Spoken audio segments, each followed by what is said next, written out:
নমস্কার বন্ধুরা, আপনারা দেখছেন রিসার্চ বাংলা নিউজ। আমি বিশ্বজিৎ। আজ আপনাদের সামনে হাজির হয়েছি একেবারে বিহান ও দিল্লি সংযোগে বড় রাজনৈতিক ব্রেকিং নিয়ে। মাত্র একটা ফোন কল, হ্যাঁ একটাই ফোন, বদলে দিল বিহারের গোটা রাজনৈতিক সমীকরণ। কেউ ভাবতেও পারেনি যে ফোনটা যাবে দিল্লি থেকে পাটনা, আর সেই ফোনেই ঠিক হবে ইন্ডিয়া গঠবন্ধনের মুখ্যমন্ত্রী প্রার্থী এবং খুলে যাবে নীতিশ কুমারের ভবিষ্যতের নতুন অধ্যায়। আজকের ভিডিওতে আমি বিশ্লেষণ করব কে ফোনটা করেছিলেন, কেন অশোক গেহলতকে পাঠানো হল ট্রাভেল শুটার হিসাবে, কিভাবে রাহুল গান্ধী রাতারাতি বদলে দিলেন বিহারের রাজনৈতিক চিত্র, আর এনডিএ বিজেপি এখন কোন দোটানায়। বুধবার রাতে দিল্লি থেকে একটা ফোন যায় লালু প্রসাদ যাদবের বাড়িতে। ফোন করেছিলেন স্বয়ং রাহুল গান্ধী। লালুর সঙ্গে কথা শেষে তিনি সরাসরি কথা বলেন তেজস্বী যাদবের সঙ্গে, আর এই ফোন কলের পরেই শুরু হয় এক রাতের গোপন বৈঠক। লালুর বাড়িতে উপস্থিত ছিলেন রাবড়ি দেবী, তেজস্বী যাদব এবং কংগ্রেসের দূত অশোক গেহলত। হ্যাঁ, ঠিক শুনেছেন, রাহুল গান্ধীর নির্দেশে রাজস্থানের প্রাক্তন মুখ্যমন্ত্রী ও কংগ্রেসের বর্ষিয়ান নেতা অশোক গেহলতকে পাঠানো হয়েছিল বিহারে ট্রাভেল শুটার হিসাবে, অর্থাৎ যিনি গিয়ে সব জটিলতা মিটিয়ে দেন। সেই রাতেই গেহলত পৌঁছে যান লালু প্রসাদের বাড়িতে, আর রাতভর বৈঠক চলে তেজস্বী, লালু, রাবড়ি ও আরজেডি নেতাদের সঙ্গে। গত কয়েক সপ্তাহ ধরে ইন্ডিয়া জোটে চলছিল প্রবল অসন্তোষ। কারণ সিট শেয়ারিং। আরজেডি চাইছিল ১৪০টা আসন, কংগ্রেস চাইছিল ৫০টার বেশি এবং বামপন্থী দলগুলোও দাবি করছিল ২০টার মতো আসন। এই ভাগাভাগিতে দেখা দিয়েছিল ফ্রেন্ডলি ফাইটের জট, অর্থাৎ একই আসনে দুই দল প্রার্থী দেবে, কিন্তু এতে লাভ হতো বিজেপির। এই বিষয়টা বোঝার পরেই রাহুল গান্ধী হস্তক্ষেপ করেন। তিনি বলেন, আমাদের মধ্যে বিভাজন মানে বিজেপির জয়, এবং সেই সূত্রেই অশোক গেহলতকে পাঠানো হয়েছিল মধ্যস্থতাকারী হিসাবে। বৈঠকে গেহলত বলেন, কিছু আসনে ফ্রেন্ডলি ফাইট হতে পারে, কিন্তু মুখ্যমন্ত্রীর মুখ হতে হবে একটাই, তেজস্বী যাদব। এই বক্তব্যেই সমাধান আসে দীর্ঘদিনের জটিলতার।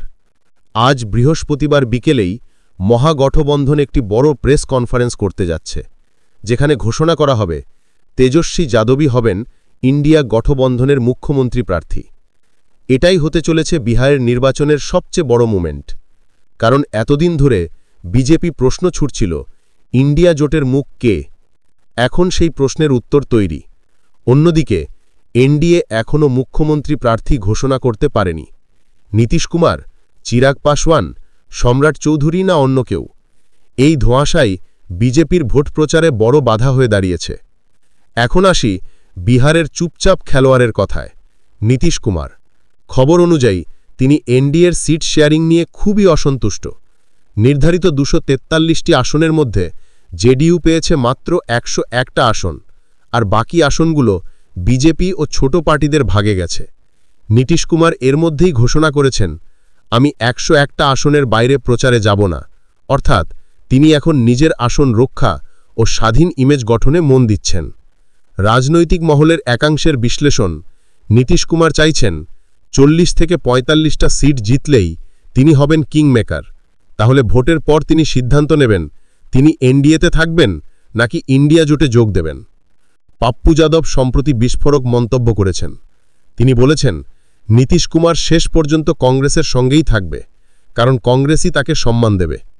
এই কথাটির গভীরে গেলে বোঝা যায় নীতিশ কুমারের ব্যাক চ্যানেল চলছে কংগ্রেস ও লালু প্রসাদ যাদবের সঙ্গে। অর্থাৎ যদি ফলাফল ঝুলে যায়, নীতিশ আবারও তেজস্বীর উপমুখ্যমন্ত্রী হয়ে রাজনীতি টিকিয়ে রাখতে পারেন। এদিকে বিজেপির মাথাব্যথা আরও বেড়েছে। অমিত শাহ আজকের সাক্ষাৎকারে ইঙ্গিত দিয়েছেন, নীতিশ কুমারকে মুখ্যমন্ত্রী করার পরিকল্পনা নেই। এই বক্তব্যেই তীব্র অসন্তোষ বেড়েছে জেডিইউর ভেতরে। প্রশ্ন উঠছে, যদি মুখ্যমন্ত্রী না হন নীতিশ, তাহলে বিজেপির মুখ কে? সম্রাট চৌধুরী, চিরাগ পাসওয়ান না অন্য কেউ? এই প্রশ্নের জবাব দিতে পারছে না বিজেপি। অন্যদিকে ইন্ডিয়া জোটের মুখ স্পষ্ট, তেজস্বী যাদব। এটা ভোটারদের মনে প্রভাব ফেলবে, কারণ তারা জানবে এই মানুষটাকেই আমরা মুখ্যমন্ত্রী করব। বিহারের মানুষ পলিটিক্যালি খুব সচেতন, তারা জানে কার মুখ তারা ভোট দিতে যাচ্ছে, আর সেটাই এবার বড় ফ্যাক্টর হতে চলেছে। ঝাড়খণ্ডের 2019-এর ভোটে যেমন বিজেপি হেরে গিয়েছিল, ঠিক তেমনই চিত্র তৈরি হচ্ছে বিহারেও। রাহুল গান্ধীর কৌশল এখন একটাই, বিজেপিকে ইন্ডিয়া বানাম এনডিএ লড়াইয়ে নামানো, যেখানে মুখ তেজস্বী আর ব্যাকস্টেজে লালু ও কংগ্রেস। এরই মধ্যে প্রশান্ত কিশোর অভিযোগ করেছেন যে অমিত শাহের নির্দেশে জ্যান সুরাজ প্রার্থীদের মনোনয়ন তুলে নেওয়া বাধ্য করা হচ্ছে।